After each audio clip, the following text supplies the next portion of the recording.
Ok. Bonjour, je m'appelle James, je suis spécialiste en stratégie de résilience. La résilience étant l'art de devenir maître de ce que l'on fait avec ce qui nous arrive. Comme par exemple, changer d'habitude. Comme on a vu l'autre jour, donc les habitudes, c'est créer des nouvelles autoroutes de myéline dans notre cerveau, renforcer le câblage de nos connexions neuronales avec de la myéline pour que justement on ait des automatismes, des nouvelles habitudes. Alors pour créer une nouvelle habitude, pour la mettre en place, il y a 4 points super importants, 4 clés qu'il faut respecter.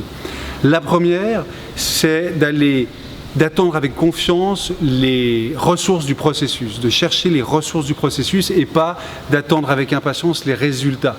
D'accord ? Pourquoi ? Parce que quand vous aurez le résultat, ça va être super pendant quelques temps, mais au bout d'un moment, voilà, si vous gagnez une coupe, un trophée, c'est chouette, c'est super, mais après, qu'est-ce que vous faites ? Vous n'allez pas vous trimballer avec votre coupe autour du cou en disant « Oui, regarde ce que je sais faire ». Non. Ce que vous allez faire, c'est développer des ressources et des compétences pendant le processus, et ça, vous pourrez l'emporter n'importe où avec vous. D'accord ?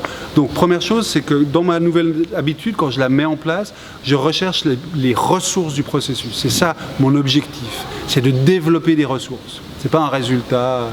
Le résultat, c'est cadeau. Mais ce que je cherche, c'est les ressources du processus. Le deuxième point capital, c'est ce que j'appelle le minimum incompressible. C'est-à-dire que pour mettre en place l'habitude, il va falloir faire des répétitions, on va la repasser comme l'autoroute qui devient un sentier, une route, une nationale pour finir par être une autoroute. Il faut répéter. Et ça, pour être sûr de répéter, on va faire un minimum incompressible. C'est-à-dire qu'on va faire quelque chose de tout petit, mais quelque chose que quoi qu'il arrive, quel que soit le temps qu'il fait, quels que soient mes états internes, quel que soit ce qui m'est arrivé, quel que soit ce qui se passe dans le monde, je m'en fous, mon minimum incompressible, je le fais. Il n'y a rien ni personne qui peut m'empêcher de faire mon minimum incompressible. Parce que mieux vaut se dire, ok, je fais une pompe et demie tous les matins, plutôt que de se dire, ouais, je vais faire 50 pompes, et puis ça dure 3 jours et demi, et puis après on arrête, on a de l'échec, et on perd de la confiance, et on perd de l'estime, parce qu'on n'a pas réussi à tenir notre propre engagement. Donc vraiment, minimum incompressible, je fais quelque chose de petit, mais que rien ni personne ne pourra m'empêcher de faire. C'est-à-dire que j'ai mon minimum incompressible, donc tous les matins je fais mon minimum, et rien ni personne ne peut m'empêcher de faire mon minimum, même si je suis au bord de l'agonie, à moitié en train de mourir, je m'en fous, je fais quand même mon minimum. Et ensuite, il y a le maximum infranchissable. C'est-à-dire que de temps en temps, comme on n'est pas des robots, on ne peut pas le faire tout de suite, ou je ne sais pas, il y a la maison qui brûle, donc il faut d'abord qu'on sorte de l'immeuble, enfin, il peut y avoir des imprévus.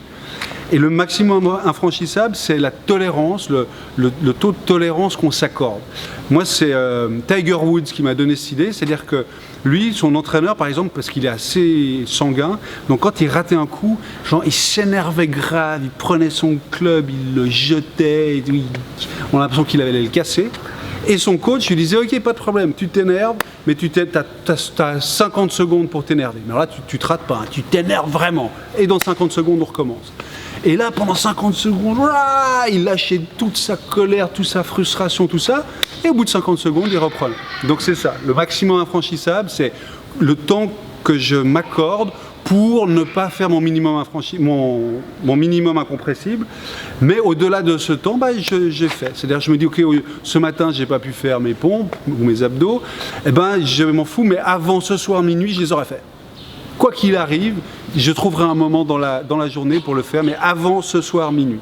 Donc c'est comme ça, on est sûr, on est blindé, on a un minimum incompressible, on sait qu'on ne pourra jamais en faire moins, et on a un maximum infranchissable, c'est-à-dire qu'on a un seuil de tolérance qui fait que d'une manière ou d'une autre, ce sera fait avant ce soir minuit. Et le dernier point, c'est l'effet cumulé. C'est-à-dire que tout ça va nous servir justement à profiter du bénéfice de l'habitude, c'est-à-dire de l'effet cumulé. Et l'effet cumulé, c'est quoi ? L'effet cumulé, c'est-à-dire qu'au début, ça ne se voit pas, les bénéfices.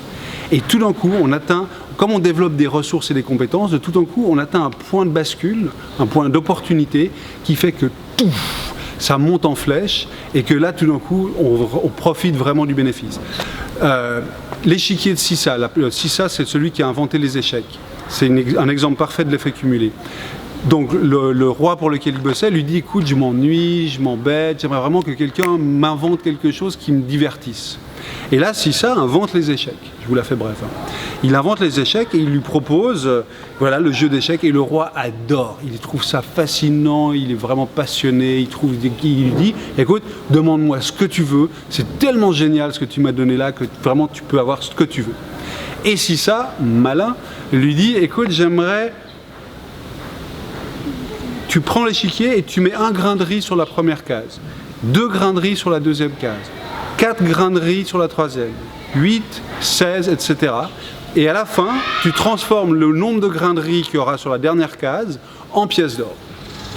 Et le roi dit, ah ouais, bah écoute, pas de problème, quand tu veux.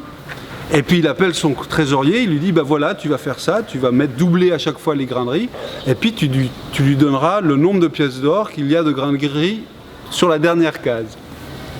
Et là, le trésorier lui fait, écoutez, vous êtes ruiné. Il dit, comment ça, je suis ruiné? Bah, vous ferez le calcul. Il y a 36 cases sur un échiquier, donc vous faites un grain de riz puissance 36. Vous allez arriver à 118 000 millions de milliards de grains de riz. C'est plus que la récolte annuelle mondiale de riz. Ça, c'est l'effet cumulé. Ça commence par un petit grain de riz, et pif, pif, pif, pif, ça commence, et tout d'un coup, il y a un moment où... Pouf, ça part en flèche.